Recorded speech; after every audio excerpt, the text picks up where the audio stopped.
I saw you focusing in there. I could tell your mind was focused on something. Oh, man. Well, I tell you what, hello and welcome everyone. My name is Crew Keller. I'm the Assistant Athletic Director for K-Club Engagement and Fundraising here at Knox. And it is so exciting to have so many of you with us here this evening for this very special Founders Day event. So before we get started, as usual, I do want to run through just a few quick Zoom housekeeping items to make sure everyone's familiar. First, most important thing we got is that this is in a meeting format rather than a webinar. And we do that for a few reasons, but most importantly, it's just so that there's personalized collaboration among you and others so that you have the ability to ask questions and share comments openly. The second point is that this meeting is recorded. We would like to be able to share this event with the Knox community, especially those who wish to join us this evening, but they weren't able to make it. Please note that you do have the capability to turn your video on and off as you please. And so again, if you don't wish to be visible, feel free to do that in the lower left-hand corner. Then third, during the session, I do ask that you remain muted to minimize background noise while speakers are talking. However, if you do have a question, either unmute yourself, which again is located in the lower left-hand corner, feel welcome to utilize the chat feature, or you can raise your hand in the reactions button down in your bottom right. If you happen to experience any issues at any time, please feel welcome to submit your question privately to either myself or my colleague who is assisting me behind the scenes tonight, Eric Johnson. So as always, while we certainly are trying our best, we cannot guarantee a flawless event. So in the event of a hiccup, we do ask for you to simply bear with us as we navigate through that together. So that said, without further ado, let's go ahead and welcome our very distinguished panel to the virtual floor tonight. First, we're going to introduce Harley Nosher. Harley arrived at Knox in 1960 as a head basketball and baseball coach and the assistant football coach. In 1968, Harley was named athletic director, a position he held until his retirement in the year 2000. He also coached the storied Knox golf program for many years. Harley was inducted into the Knox Lombard Athletic Hall of Fame in 1989, and the football stadium was proudly dedicated as the Nosher Bowl in 2008. Harley, welcome and good evening. Well, good evening to you, Crew, and thank you very much to you and Daniela for putting this all together. And certainly good evening to all of the Siwashers and maybe a few sprinkled in Prairie Fire that are here for the occasion. Thanks for coming. Certainly. Up next, we have the pleasure of welcoming Dan Calandro. A Murfreesboro, Illinois native, Dan is a 1977 graduate of Knox and was a member of Coach Nosher's 74-75 Midwest Conference championship basketball team that appeared in the NCAA Division III National Tournament.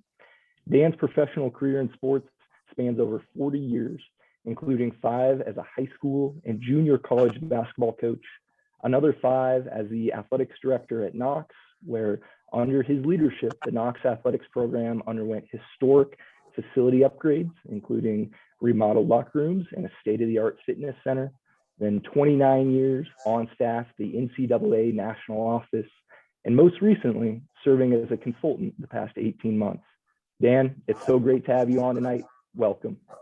Thanks, Crew, and thanks, everybody. It's a real honor to be on the same screen with Coach Nosher and Danielle and Chad. So just appreciate the opportunity. Thanks a lot. Thanks for putting it together, Crew. Certainly. Thank you. Also joining us this evening is fellow Knox alumnus and Peoria native, Chad Isley. A 1993 graduate of Knox, Chad was a 3-sport athlete competing on the football, baseball, and track and field teams. An experienced coach of many sports, Chad had stops at 3 different institutions prior to becoming the AD at Knox, a post he held for over a decade, while also spending time as a head football and head golf coach. While guiding the department at Knox, the athletic department grew to include 17 full-time coaches, experienced the advent of the K-Club, and opened many new and renovated facilities. Chad currently serves as the director of athletics and head golf coach at Hampton-Sydney College, an NCAA Division III institution located in Central Virginia. Chad, it's a pleasure to have you on tonight. Welcome. Drew, thank you very much. And just very excited to be here with everybody and on Founders Day. And it's always, as Dan said, it's always great to be associated with anything Coach Nosher is involved with, and glad that Daniela and Dan and I can do that tonight. So looking forward to the next hour or so with everyone. Certainly. Thank you. And to round out the group, please join me in welcoming our current Director of Athletics, Daniela Earle, a very successful longtime Division I swim coach with stints at Texas, LSU, Fresno State, and Tulane. Daniela worked her way into an administrative role at Tulane and eventually the University of North Dakota, where she served as the Deputy Director of Athletics and Senior Women Administrator for multiple years. Knox was pleased to welcome Daniela on board in early 2018 as the college's 5th Director of Athletics in school history. Under her leadership, the department continues to strengthen the Prairie Fire identity and brand, continues to see many positively transformed athletics facilities, and record record-setting fundraising from the K Club. Daniela, good evening and welcome. Thanks, Crew. I appreciate it. And thank you everyone for being here. Can't imagine a better way to celebrate Founders Day than with all of you, but also the esteemed colleagues that sat in this chair prior to me. So quite an honor for me to round out this group, and just looking forward to tonight. Awesome. Thank you. And again, so much to everyone for joining us this evening. It's a real pleasure to have you all on. So diving into our program now, I have a few questions to get the ball rolling prior to us jumping into the live Q&A. So Harley, I'm going to start with you on this one, followed by Dan, then Chad, and then Daniela. So Harley, what originally led you to Knox and what kept you there for so long? What are you up to right now? Wow. Well, what originally led me to Knox was the opportunity to be a head basketball coach. I had been at Northwestern University for 3 years, serving as a freshman coach there in basketball and baseball, because my college coach, Bill Rohr, had given me that opportunity. And along about the middle of the 3rd year, he said he thought I was ready to try it on my own, and I really wanted to. The Knox job came open. Peg and I came down for an interview. We're thrilled with everything that we saw and heard here. And when the job was offered, there was about a 2-second time limit between Trev saying, "Would you like to come?" and me saying, "Yes." And that's how I got here. Let's see, the second part of that question was, why did I stay? I'll tell you why I stayed, Crew. I stayed because the people that I worked with here as student athletes, and the people I worked with here as fellow coaches, and the people that I worked with as fellow faculty members are second to none. What am I doing now? I'm doing something that is one of the great opportunities of my life. I take care of my wife, who is not in good health, and we have wonderful days, day after day after day. So I'm very thankful to be in a position to do that. And I'll pick up from there, Crew. What led me to Knox 2 different times, once as a student and then once as the AD. Both times I answered the phone call from Coach Nosher. That's what got me there both times. As a high school student, I grew up in a little town in the southern part of Illinois, played on a pretty good high school basketball team, was more or less a role player, but Coach Nosher somehow got my name and called me, and it didn't take long to say yes, kind of like what he said he did when he took the job as the AD, or back in the 60s when he first landed at Knox. So that's how I ended up there the first time, and I was lucky enough to be there for 4 years. Then the second time back was, again, Coach was retiring. There was a search going on for a replacement, and I had been talking to Coach Nosher about some folks that I knew that might be interested. But at one point, Coach said, "Well, why aren't you interested?" And so I ended up applying and ended up getting the job. So both of my times at Knox were because of answering his phone call. I stayed there 5.5 years as the AD. It was a great 5.5 years. Our boys were young at that time. They had a blast running around that field house and the gym, and it just was a fabulous 5.5 years for us. But there was an opportunity to go back to the Ncaa office, which is where I'd been. And it just seemed like the right thing for our family to do. So I left and after that. I ended up spending a total of 29 years at the Ncaa office and retired a year ago. And I've been working with some companies the last 10 months, helping them with projects. So it's been a fabulous experience for me to have 9 of my years at Knox, 4 as a student and 5 as the AD. Crew, I'll pick up from there. So my first experience Knox College was when I was 10 years old, and I came to Milwaukee Bucks basketball camp, and I met a 44-year-old man named Harley Nosher. I'll never forget signing up and him walking up and said, "Hi, I'm Harley Nosher, and I'm the head basketball coach and athletic director at Knox College, and it's sure nice to meet you." And I've just said that place has been part of me ever since. I worked Bucks camp all through high school, and then when I was looking at schools, this is the only thing that was Zoom then. There was a TV show on PBS called Zoom that we didn't have anything like this. You had telephones and you had letters, and you had in person.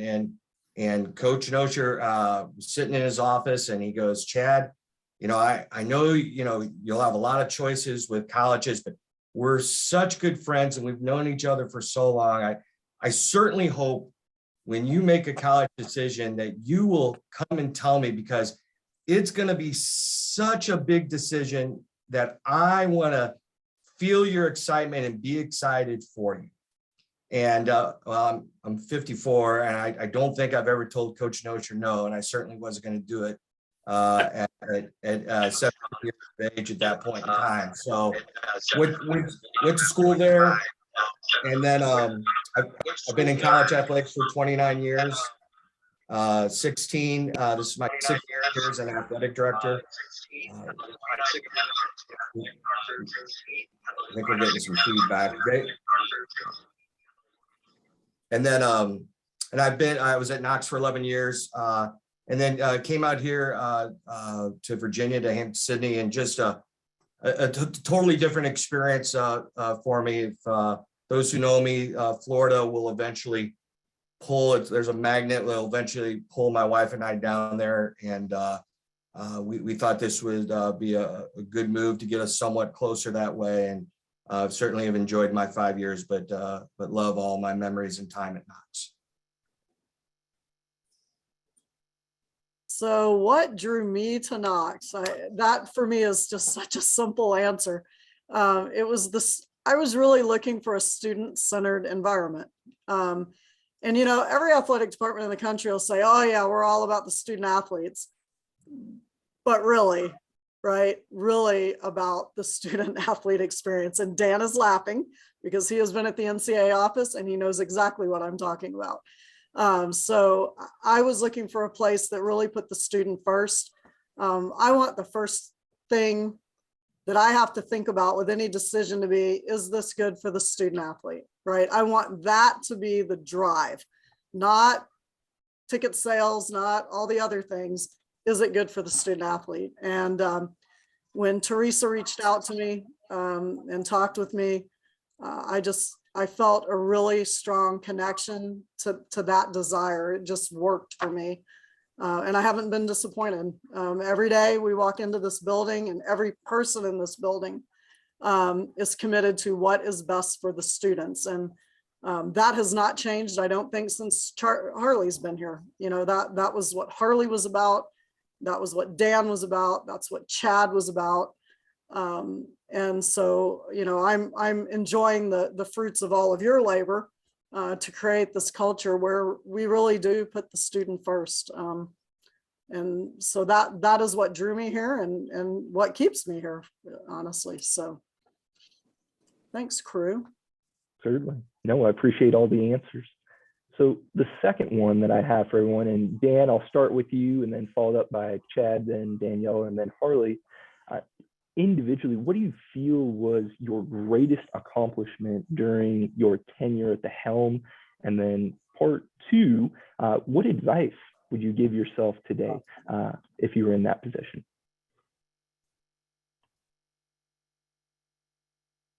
Oh, shoot, Dan, I think you're muted by chance. Yeah, sorry.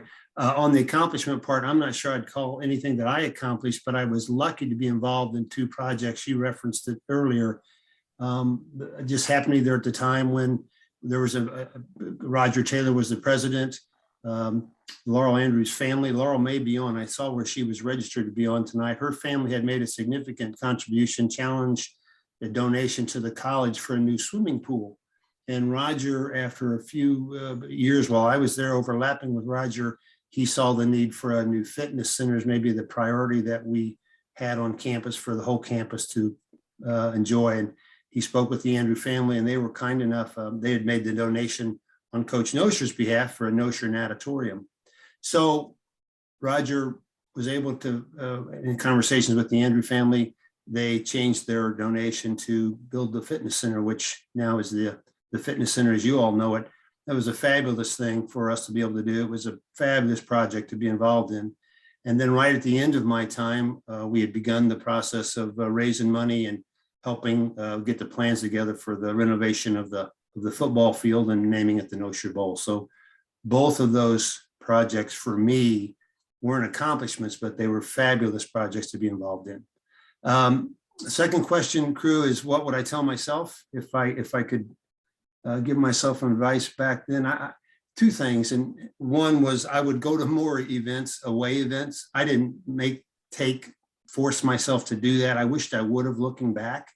It would have given myself a chance to get the students to know the student athletes even better and to know the coaches better. I just didn't travel enough, whether it was the volleyball team or the soccer team or the football team. I just didn't. I wish I would have. I also wish I would have done more with the Knox community. We went to hear speakers, and we had 2 young boys, and we'd go to the plays on campus, but I would even do more of that if I could live those 5.5 years over. I would have taken advantage of all that Knox College has to offer, not just what athletics, which we had a blast with the athletics part of it, but we could have even done more with what Knox College has to offer. Chad, I'm going to turn it over to you. Hey. Yeah, I've looked at it at 3 different things. One is just team-wise, just the soccer programs. They were, I think my first year, I think each team might have won 1 match. Maybe 1. Yeah, and we had to do some things differently, and President Taylor allowed us to do some of those things, and those programs still today are just outstanding, and just so proud of those. I think of young folks now. They're getting a little bit older because soccer's had success for a while here, but just proud of the building of that success in those programs is really exciting. Dan brought it up. I think Dan and Daniela and I, we've all 3 been able to with facilities. We've all had great things happen. So came in, the Nosher Bowl, the fundraising had already started, and we got a chance to finish that. I remember at the first month of my job, I walked in to President Taylor's office, and he said, "Hey, you're such a good athletic director that we're gonna redo the outdoor track." Well, that had already been decided, and the trustees and Dan was part of all of that. I just happened to be sitting in the chair when it happened, but we redid the grass. Teresa Ahmad allowed us to re-turf with natural grass the soccer field. We renovated Memorial Gym and named got to name the court after Coach Hyman. So certainly facilities, softball upgrades as well. The football and basketball offices, part of the Memorial Gym upgrades were great. And then we had started the soccer with the artificial, and Daniela took that over and did such a great job. Every time I'm in Galesburg, I stop and look at that in amazement of what it used to be and what it is now. And then really the last thing for me is staffing wise, and crew you brought up earlier. I mean, we had so many coaches that were coaching 2 sports, and so many coaches, part-time coaches that were head coaches. And between Roger Taylor and Teresa Amat, their support for the athletic programs and allowing us to to bring in more full-time staff, and including assistant coaches as well, just made a huge difference. What advice would I give myself? It's the same thing I give myself every day. It's like, you're never, like, my desk is never going to be clear. It's never going to be empty. I'm never going to get everything done until the day they walk me out of this place. So, just remember that Rome wasn't built in a day, and that, you just keep plugging away at it, and things will work out the way they're supposed to work out. Daniela? Gosh, yeah. Unfortunately, I would have to say biggest accomplishment or notable. I've had to usher the department through COVID. It's, Wow. yeah, I unfortunately, right, Harley? And Wow. Harley and I have talked about that. Harley and I have had a number of conversations about that. He calls it conversations. I call it therapy. I'm proud of how we've managed that. I think that we've been leaders in the league. I think a lot of the things that we've done and suggested is what the league has adopted, and credit where credit's due. Our former president Ncaa was a real key player in a lot of that last year, and certainly President McGadney now. But I'm proud of the leadership that we have showed as an institution within our league. And that has not always been easy or simple. I'm really proud of all of you because our fundraising has really taken off in the last few years. And, Chad got that ball rolling with kind of reconstituting K Club and what it needed to be or what he thought it could be. And, I just had a great group of alum, and Dave Vladner, I see you on the call, and Tom Anderson, I think, is on. And we just kind of got that ball rolling, and it's been fun. And what it's allowed us to do is continue those facility improvements. If you'll notice, from Dan to Chad to me, we're all still talking about facilities, because in this race, you never stop, right? You finish one and it's on to the next. And by the time you get through all the sports, you're now outdated in the sport you started in. So I would venture to guess that we will all be continuing to talk about facilities for the next 100 years. But I do think that's been important. And I credit a lot of you on this call for making that happen for us, because every 4 to 5 years, it's a big deal. And we've got to keep up with it. And I think too, for me, I'm really proud of the hires we've made. You're only as good as the people around you. And I would stand our head coaches up and our assistants against any staff in this league and be darn proud of what we're accomplishing and what we've got. They care about students, and I'll say it out loud, they care about winning. Winning matters, winning's fun. You want to have a great scholar athlete experience, winning helps you do that. And this is a different age, and students are looking maybe for different things now than they were in the past.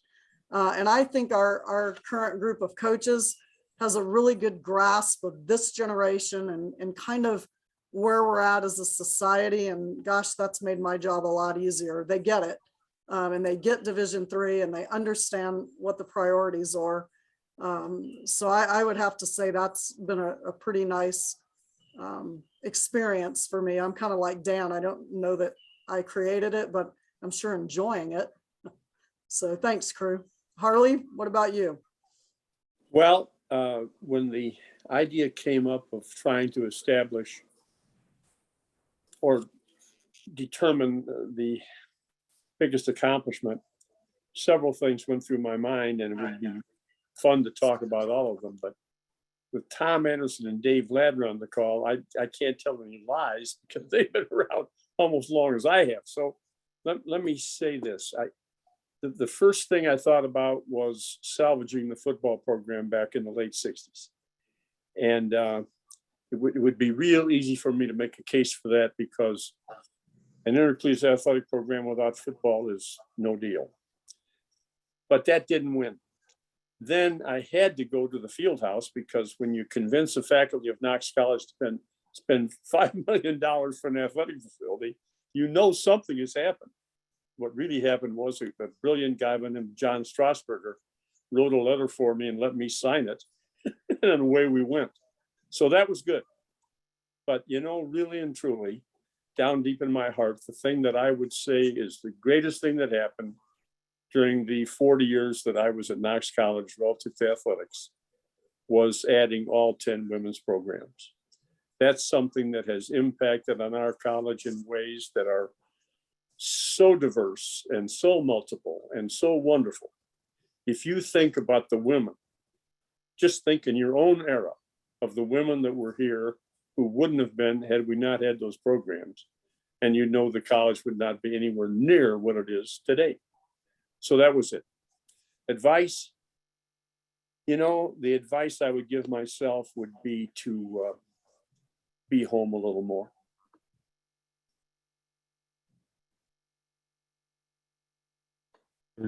Certainly, no, I appreciate that, all of you.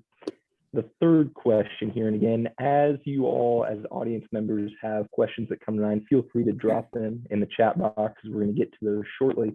But Chad, I'm going to start with you on this one, followed by Daniela, then Harley, and then Dan. How have you seen the model of NCAA Division III change over time, or has it remained the same? And, you know, what does it take to play and to compete at the D3 level? Well, for me, I think it was around 2000. I'm not sure if that was the exact year when Division III added the automatic qualifier. I think that really changed. It certainly changed things for the Midwest Conference because you know, we didn't have off-campus recruiting. We had a reduced schedule. We didn't have non-traditional seasons, and all of a sudden we realized that, you know, to get the best kids, we had to make sure that we were doing those things as well. So the Midwest Conference eventually adopted all those things. So it really took everything from a conference level to people thinking about competing on a national level. You know, we've always counted on athletics for filling classes, but I think it's even grown more as schools add more sports and the pressure on schools, like many of us that count on tuition to make the things happen on campus. So those would be the big things. And then a little bit about, you know, the athletes being a Division III athlete. There's no wider range than a Division III athlete. I mean, there were last year, there were 2 Midwest Conference football players in the NFL. There's still one. And they've been in the NFL for 8 or 9 years. So if you'd have told any of us 10 years ago that there'd be, and that, you know, at 2 Midwest Conference players that would play in the NFL for, you know, 8 years or longer, I don't think you'd believe that. But then Division III is also a great place where, you know, we've got folks that are just want to compete and have the opportunities, and we're able to do that where maybe the scholarship levels aren't able to do.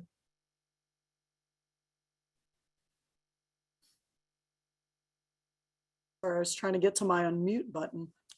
You know, I've only had these 3.5, 4 years in Division III, but I am a little bit of a history buff by nature, and I think I haven't lived it, but reading through it and talking to different people who've studied Division III, even conversations with Harley, I would agree with Chad. I think the AQ was a game changer because it shifted some focus from more regional, kind of our pocket, to a little more broad thinking. I would say that the pressure on enrollment probably has never been greater than it is today. I think Chad, as a current AD, would probably agree with that. I felt the pressure shift just in my short time here. And that is that's a burden to carry at times because, you know, boy, if we have a good year, a lot of people benefit, right? If we have a bad year, a lot of people may suffer. And I think that's been something just in my very short time that's been very apparent to me. The arms race is reaching down into Division III. It might have trickled down slowly, but it's arrived.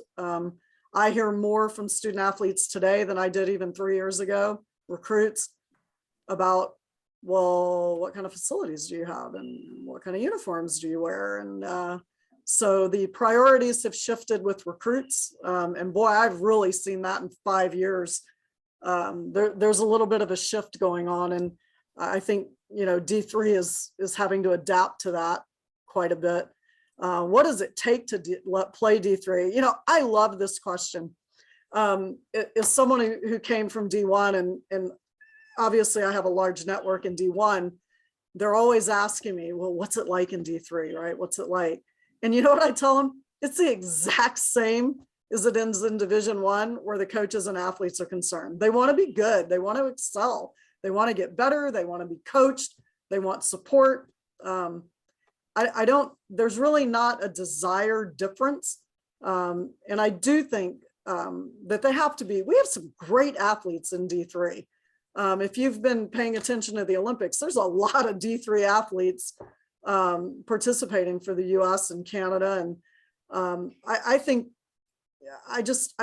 but I also think you have to be a great student, but I also think you have to be a great time manager. What I find so unique, and I call them scholar athletes all the time, is they've chosen not just to succeed in their sport, but to succeed on campus, to succeed in their community, and to succeed in the classroom. And I think that's unique because I don't think all athletes or all student athletes at all the divisions are necessarily thinking that holistically. And maybe I'm just lucky because I'm at Knox. I don't know. I've never been anywhere else D3. But I think you've got to have all the parts. I think you've got to be a little bit of all of it to really take full advantage, at least, of D3. I don't know. Harley, what do you think? Well, I think that a couple of things I heard this past week can tell in a second what has changed in the last. Division III was founded about 1956 or 7. Dean Trevor was on the NCAA committee that formed Division III.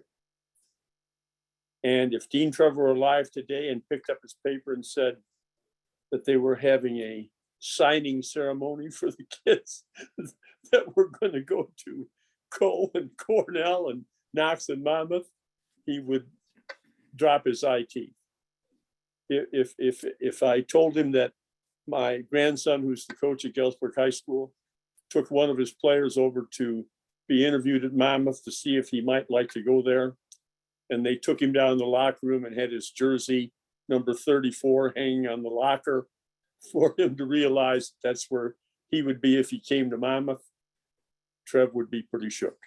There's no question that Division III has moved in many, many, many ways towards Division II and Division I.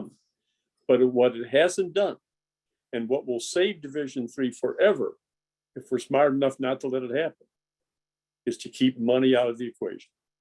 Daniela said it, doesn't have to worry about gate receipts. She also doesn't have to worry about who gets the most scholarship money.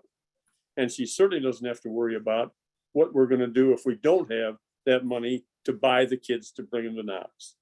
And that's what we want to hang on to with all our might. What it takes to be a Division III athlete, to me, is the ability to play because you love to play. And again, it comes back to the money thing. No one has to play at Knox. And that's a terrific thing for the coach. I don't care whether it's a fall sport, winter sport, or spring sport, to know that everybody coming through that door wants to play. I'll pick up, crew, with a little bit of a different twist, maybe. I think there's two things that jump out at me that haven't changed at all about Division III. And they aren't front page news, but for those of you who rode in a van or a station wagon up to Appleton, Wisconsin, or to Green Bay to play St. Norbert, and there were nobody in the fans but maybe parents and some buddies. What I've seen across the country, Division III, that's still true in a lot of places, most places. Now, if you've got an exceptional team that comes around, yeah, a lot of people come out and watch it. or if you're in a place like where Chad is, where football is really a unique monster, they draw a lot of people for their home football games. You go around most Division III schools around this country on a given night, if you walk in there and it's a men's basketball game or a softball match or a volleyball match, for the most part, the people in there are parents and friends and some students. That hasn't changed a lot since the 70s when I was at Knox. The skill level is probably higher, but what hasn't changed at Division III is you've got really good athletes, but you've got a lot of people, and Chad references, who just want to participate. And there are certain sports that really allow that. Now, sometimes team sports don't allow it as much as individual sports, but that hasn't changed either. That Division III still provides that chance for a young man or young woman who maybe they barely, got on the court in high school, but they still want to play basketball. There's some Division III schools where they can go and they can play and they can have a phenomenal experience. That hasn't changed either, I don't think, in the 45 years that I've been around college athletics. In terms of what's it take, I would go where Coach was. I'd say it's the want.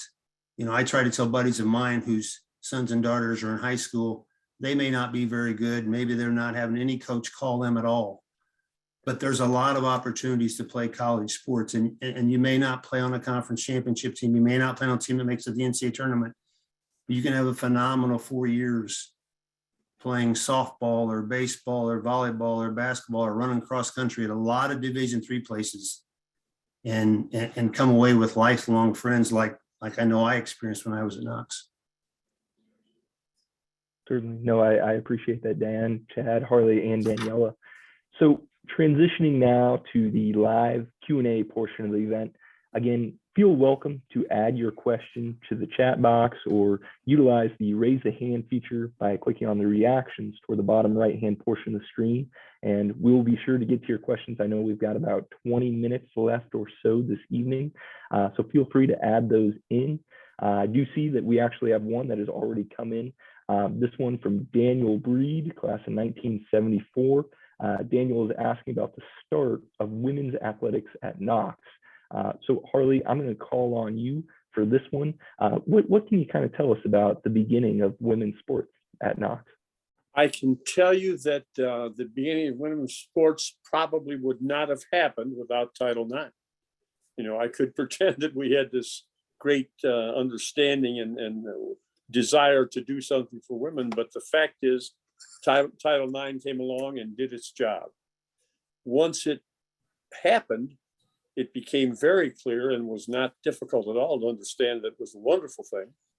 And so we went about the process of trying to get everything going as rapidly as we could.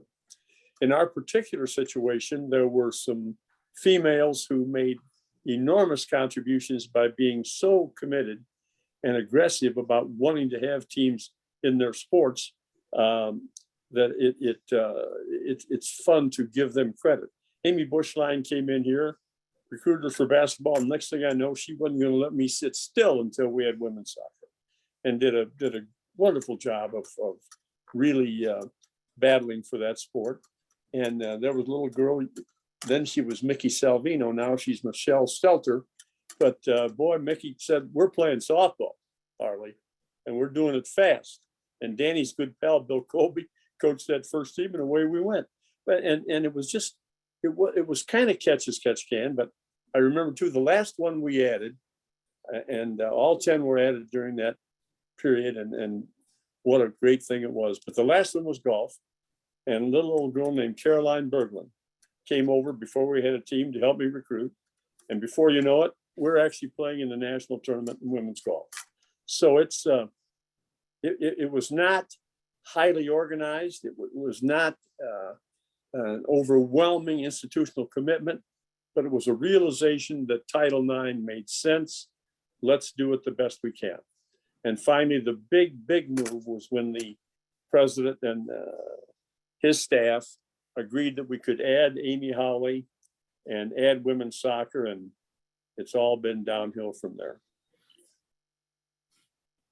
Certainly. I know we have a few live questions here coming up. So Del Camp, I'm going to pitch it to you next so that you can ask your question live. So Dell, go for it. Well, I just want to say hello. I'm sorry I'm late. Hello, Coach Nosher. Hi, Dell. It's what I've heard since I've jumped on sounds about right. Just remember, some of us athletes have spent 3 years at the college and never did see a victory, but we still loved it. I'm having a little difficulty understanding, Dell. I'm sorry. Well, phooey. I'll try it one more time.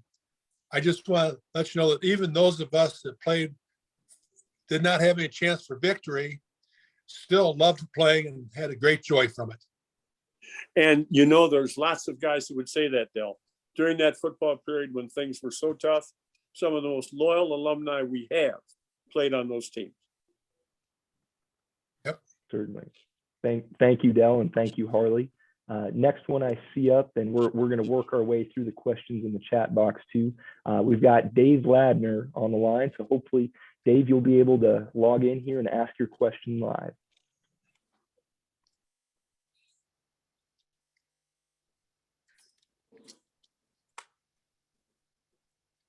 Dave, are you with us by chance?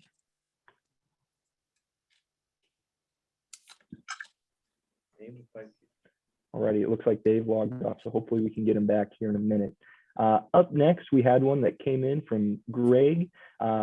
This one, could you speak about being a coach and athletic director when Sharvie Umbeck was president of Knox College? And Harley, that one was directed to you. So talking about President Umbeck. Well, number one, you're talking about the guy that took a little cow college and made it into one of the great liberal arts institutions in the country. That's number one. Sharvie Umbeck was a genius and one of the great human relations people anyone has ever known. Working for Sharvie Umbeck, who actually hired me, was a delight. And I can tell you just one short story that will tell you why. In my third year coaching basketball at Knox, we had an outstanding team. And with 4 games to go in the conference season, we were leading the league. Some of those guys got the idea that didn't really have to stay with the program as it was. Things fell apart and we didn't end up well at all. When that season ended, I felt that I was a complete failure. Went into his office, said to him, Sharvie, I'm so sorry. I'm sure you'll want to go another way. He said, why would you think about leaving when we need you most? And that's how sharp that guy was. He just turned me around in my chair and sent me out to knock myself out to do the best job I could for him. He was a great leader, a great educator, a fabulous sportsman, coached national class tennis teams at William and Mary. And really and truly, anyone who knew Knox in that era would tell you that he turned the institution 180 degrees to the best. Wow. Awesome. Excellent story, Harley, and great question too, Greg. Max, I see you've got your hand raised, so we'll go to you next. So feel free to unmute and ask your question. Coach Nosher mentioned that one thing that he hoped by all means would stay the same would be that absence of money being a big factor. But now with the upheaval, and at least in big time college sports, of NIL, name, image, and likeness, where the players can sell themselves to the highest bidder. I guess I'd like to hear both Coach Nosher and Daniela address that one, because that seems like a minefield to go through. It's a fabulous question, Max. And my answer is simple. It terrorizes me to think of that being something that would happen in Division III, because the truth is, if it does, it'll change everything, because athletic departments will unscrupulously get involved with lining things up for kids. And that would be a shame. So Harley, I've got bad news for you.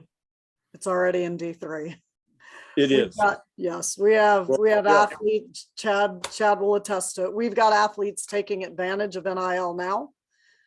So we've set up processes and so forth to address it. I've probably had no less than 5, and that's a conservative number, more like 10 or 12 alum, ask how they can help with regard to NIL. So I think, Max, what a great question. And I'm mad at you because I wanted you to throw me a really easy one. And this isn't it. But I think we're educating, right? That's a big part of what we have to do. And because those that are going to be advantaged by NIL have to also understand there's tax implication, right? There's all these implications. It's not just, this panacea of yay, let's go do this. But it's here, and we're having to deal with it. And as I alluded to, just in my short time in D3, I've seen some of the D1, D2 things trickle down, right? I'm hopeful that the new Constitutional Convention and us having a little more autonomy now, perhaps at the D3 level, I'm hopeful that we're going to be able to hold off some of those types of things, but I don't think we're going to be able to hold off all of it, right? I think that we're just going to have to learn how to manage it, how to educate our students and our alum and our fans, right? But yeah, you're right, Max. It is fraught with good possibilities, but it is fraught with difficult possibilities as well. And that is something I think over the next year, I think we're going to have to manage a little more. Chad, I'd be curious, you chime in on this one. What are you seeing in your part of the country? We have about 60 athletes that have some form of NIL deal. My guess is we will have basketball players next year that will make thousands of dollars. Yeah. Thousands. Now, I'm not talking tens of thousands, but Yeah. they'll make a couple thousand, 3,000. And they're, and it's one of those you can say, I stand against it and don't want to do it. But the fact is that the school down the road is, that they're going to be able to do it there. So it's Daniela's right. It's educating, and it's, I tell them right away, I'm not a tax lawyer and I'm not an agent. So, I know what keeps you eligible, and I will help make sure that happens. But there'll be thousands of dollars made next year, for sure. Certainly. Excellent question again, Max. This one's coming in from David Anderson, and Chad, I'll go with you first on this one and then follow up by Dan. Talk a little bit about what it was like to step into this job that, a mentor and a friend had before you. What was that kind of experience like? There wasn't a day that went by that I stepped in my office that I didn't think about. It was the office where my mentor sat. Well, he didn't sit, but he stood at the desk. So I never would have been an athletic director if it wasn't for Coach Nosher. So next to my dad, and Coach knows this.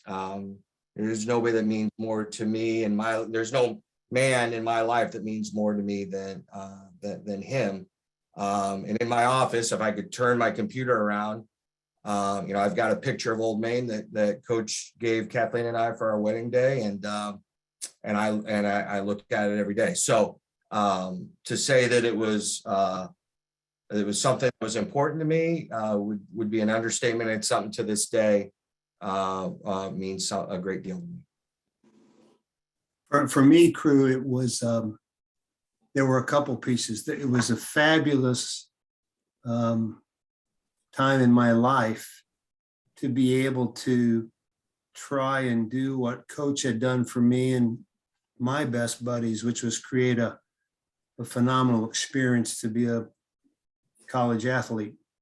So I think of myself, okay, I get this job that Coach is leaving. But when I get there, I find out that at that time there were, I may get this wrong, I think 3 full-time head coaches and Scott as the athletic trainer full-time.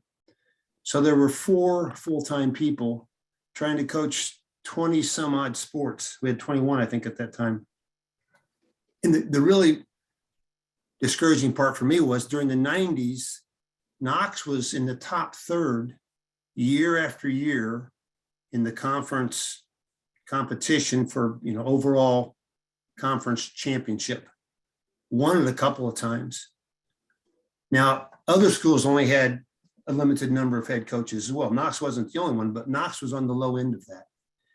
And what I quickly learned from when I stepped in was how much recruiting coach did for all of these sports. Some of you heard this before, but it was like, why in the world did I end up here? Why am I doing this? I'm not going to try and recruit for all of these sports. And the amount of time he spent recruiting for track and softball and what name the sport, because so many of them had part-time coaches. Actually, softball had a full-time coach. Kathleen Wagner was both our volleyball and softball coach. But just trying to pick up the pieces of all these sports. But yet at the same time, it was a phenomenal opportunity to try and do the same thing he had done for me, which was hopefully add to a great experience for a young adult. But gosh, to try to fill in for what he did, more times than not, I thought, there's no way I'm going to be able to do this. But the second piece of that for me is, again, I said it earlier, most folks who played athletics at Knox maybe had 4 years to be around Coach Nosher or whoever their favorite coach was. For me, the good part was I got to do it a second time for 5 more years. So in some ways, for me, it wasn't like it was a job. It was more of, here's another time in my life that I get to hang around this campus, this community, and to be around Coach Nosher.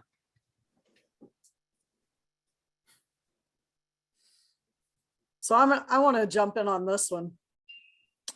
So when I arrived, Harley was one of the first people to hug me. I came in for a basketball game about a month before my start date, and Harley was there, and Harley hugged me and kind of whispered in my ear. He goes, "It's going to be okay. You're not an alum, but you're going to be okay." He said, and I will tell you that, from my seat, I got the living legend watching me every day, right? That's terrifying. And if it's not, you're not human. But I will also say that every major decision, the hard ones that I've had to make, Harley's been on speed dial for me. And in one case, he called me and he said, "Boy, I know that was a hard one." And he sat in this office with me and mentored and counseled and propped me up at times.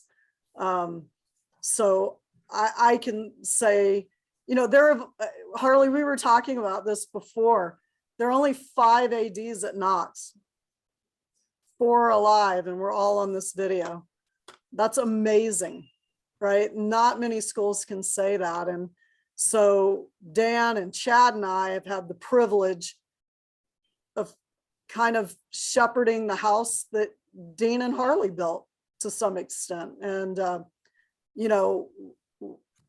while I didn't have a friendship with him prior, I will just say that my tenure here has been really special because I have Harley in the back seat. It's also scary because I got Harley in the back seat. But it's just been a really unique experience, I think, for Chad and Dan and I to know that we've got Harley cheerleading for us and helping us when we need it. So Harley, thank you for that. Certainly. Thank you, guys, for what you said. And it goes without saying, those have been two-way streets for a long time. And I've appreciated very much the fact that all 3 of you were interested in knowing my opinion. So thanks for that. I think you guys said it best. Special, to say the least. It's a real understatement. The next one up, and I know we're slowly running out of time here, comes from Scott Coons. Scott's question was, D1 athletics has seen a lot of shifts in schools to different conferences. What is the likelihood of these types of shifts in Division III? So I think, Dan, I might start you with this one, and then we'll work our way around the room, maybe go Daniela, Chad, and then Harley. I'll touch on the D1 piece of it maybe and let Daniela and Chad focus more on 3. The D1 thing is, it's not new. People feel like it is new. It's not new. It happens. It happens in waves. There's a trickle down effect when one of those big dogs decides to go get 2 or 3 schools from another conference. There's just a ripple effect. This one is very similar to other ones that have happened in the past in a lot of ways. So for folks who think, oh, guys, the sky is falling, this is unbelievable. It's not. It happens. It happens now for different reasons. The TV contracts drive it now. Almost probably 95% of it's now driven by TV contracts. 10 years ago, 20 years ago, when it would happen, it wasn't TV contracts necessarily, but it'll continue to happen at the Division I level. Division II doesn't seem to experience it very often. There's some movement, but not a lot. I'll turn it over to Chad and Daniela, though, to talk about Division III.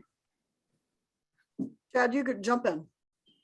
Hey, yeah, one, we just had the national convention last month, and one of the things that got passed was for the AQ, you only needed to have 6 schools competing in a sport to get the AQ, which it was 7. So it's really a big effect in the Northeast, where they've got some issues. I will tell you where I'm at right now. We struggle. You know, we only have 8 football playing schools. We have 15 schools in our league, but only 8 play football. So you have 7 conference games. It's easy to get the first 2 weeks because everybody's got used typically 2 non-conference. Finding a third week opponent has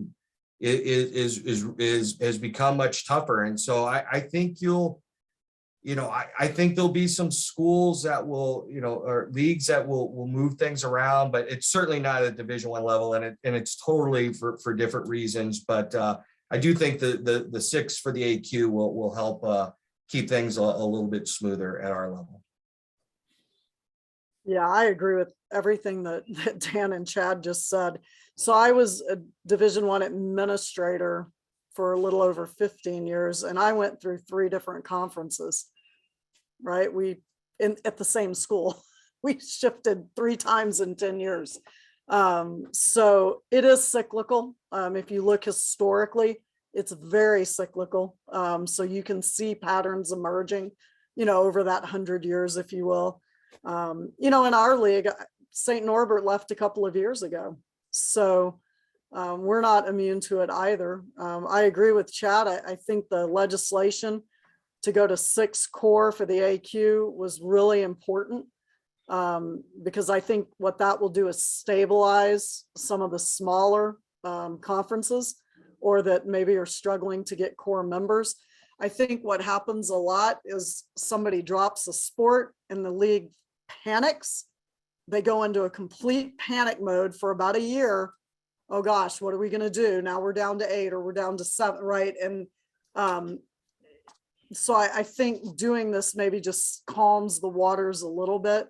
But I also think our priorities are very different than Division I. And so I'm optimistic that while I think there'll be realignment at D3, I would also say it's always happened at D3. St. Norbert left for a league in our backyard a few years ago. I think those things will continue to happen, but I don't, at least in the near future, I would agree with Chad. I don't think it's going to be at the level that you're seeing it at D1 because the priorities are just different at this level. So Certainly, that makes perfect sense. And again, I know we're closing our program here. This one, though, special question for Harley. This comes in from Tom and Sue Anderson. They were curious, Harley, what do you think of your coaching tree? How many are out there that are coaching that have been under your wing that may have played for you? And they were also curious about Chad and Eric's success at Galesburg High. Tom and Sue Anderson. Hello, my trusted pals. The coaching tree, it's the meaning that it has for me that a fair number of individuals that participated in the programs here at Knox have gone out and done a real good job coaching on their own, has been really terrific. And I can say that if I had a son or those grandsons that I've had were to have an opportunity to be coached by one of those people, I'd be thrilled. The two grandsons they're asking about, Chad and Eric, are my daughter Lori's sons, who we helped raise the last 20 some years. And Chad, the older, has become the head coach at Galesburg High School, and his brother is his assistant. They both do outreach work in the District 205. They've had a wonderful first year. They're at Quincy tonight. I'm not sure how they're doing because my involvement is obviously with you, but I know they went down there with a 23-6 record, and they think they're going to win against the team that's leading the league. And we'll have to see how that goes. But from there, they go to Peoria for the regional, and been a long time since Galesburg's won one. So that's been a target all year long. We'll have to see what happens. Certainly. Well, one last question for you all as panelists here before we bring this to a close tonight. I'm going to start with Dan, and then we'll go Chad, Daniela, and then Harley. This one comes in, share with us just one story that you'll always remember about being the Knox athletic director. So Dan, we'll kick it off with you here. Knox hosting Monmouth in football, probably 2003 or 4. And I don't remember the halftime score. They're beating us. It's a pretty decent game, but they're beating us. It's a nice day in the bowl. Monmouth's mascot, dressed up in the Scott attire, decides to come down the hill and starts to run around the bowl under this in where the scoreboard is, and starts to run in front of the Knox side. And out of nowhere comes a co-ed from the Knox side of the bowl, running down, times it perfectly, and makes the best tackle of the day for either team. Knocks the Monmouth Fighting Scott on his butt. His skirt flies up in the air. Our co-ed, our Knox, just hops right back up and runs right back up the hill and takes her spot. And this Monmouth mascot's trying to get his stuff together. He's embarrassed. He's been, waylaid by someone from the stands. And then he tries to scamper kind of across the field rather than running the rest of the way. And it was just one of those 30-second things that it just, it's my wife's favorite story. She loves it every time I tell it. So anyway, that one sticks out for me. Daniela, who's next? I forgot. I don't remember either. I'll go since my mic's off. Gosh, that is a tough one. Okay, so Knox is about relationships, right? Knox is about people. And so one of it made me teary-eyed was when we had the luxury and the privilege of recognizing Scott Sutherland. He won an award from the conference for service. So we decided to surprise him and give it to him at a basketball game. And that was pretty doggone special. So he works his tail off. So to see him just have that moment, that was pretty doggone cool. Gosh, the soccer teams, the women and men, just so many wins and those champions. And I think what's special for me is they get excited like it's the first time it's happened, right? They're still kids playing a game, right? It's not taken for granted. And I love that. It's gotta be the men's basketball game pre-COVID. So 20, when we beat Monmouth at home and we were having a rough year. I have never seen a locker room. I mean, they were in the multi-purpose room and they were going nuts.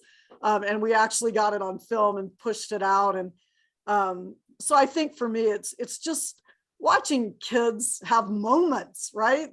That you know the rest of their life, that's going to be on the highlight reel. And just getting to sit back and witness that for me, all of those moments, those are just because I know in 20 years, one of them will be on this call and that's what they'll be talking about, right? So gosh, too many to name, but those would be a few that stand out for me. So I thought about this for a while here, but I see my very good friends Scott and Julie Coombs, and Dan, ironically, if Scott was telling a story, he would probably say one of the most memorable moments was me making a tackle in the bowl, because I only made like 2 of them in 4 years, but Scott saw both of them. So but I see his picture. Hi, Scott and Julie. It's good to see you.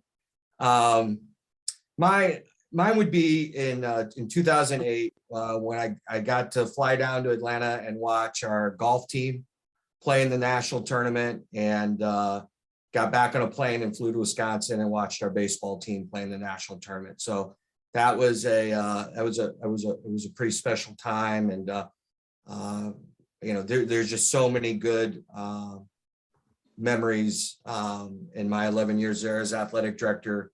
But that was certainly a special few days getting a chance to do that.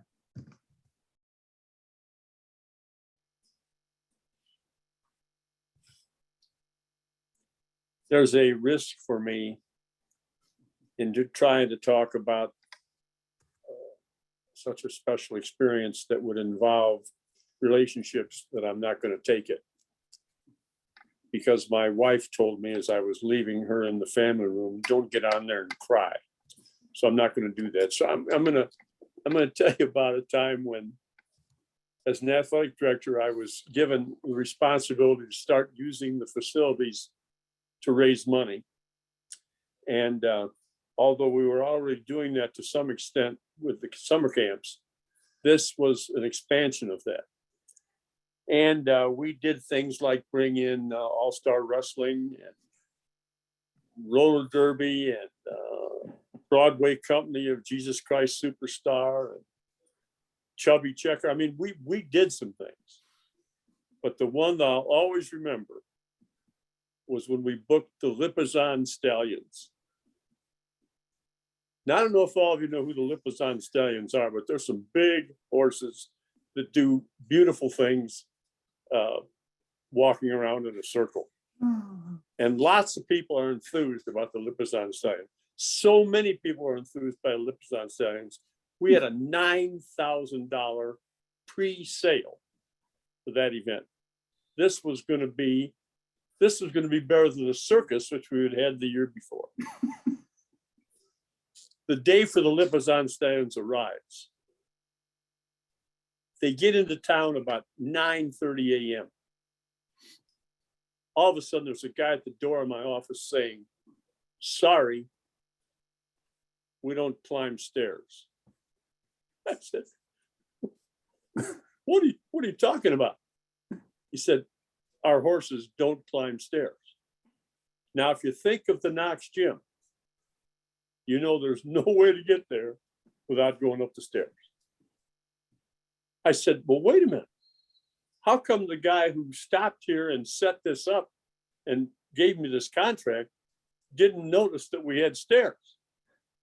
He said, I don't know. He'll probably get fired, but we don't climb stairs. Well, make a long story short, I got Dick Baldwin over. He promised to build him a perfect ramp. Nope, don't climb ramps. So we went down, looked at the armory. Nope. By about 1 o'clock in the afternoon, the stallions are gone.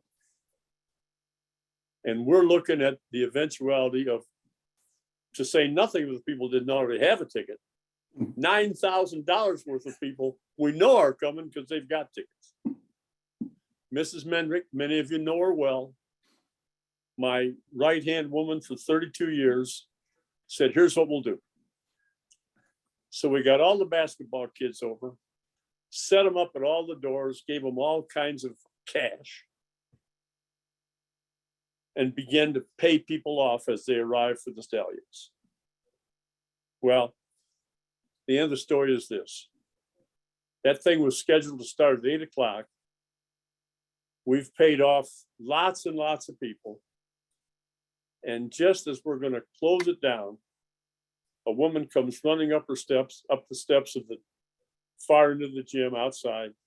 3 little kids hanging on to her. She's come from Springfield, Missouri to see the Lipizzan Stallions. And I had to talk to her and explain to her it wasn't going to happen. Mrs. Mendick was sending refunds for that thing that didn't happen for 2.5 months and told me if I ever scheduled the Stallions again, she was done. That's the story I remember.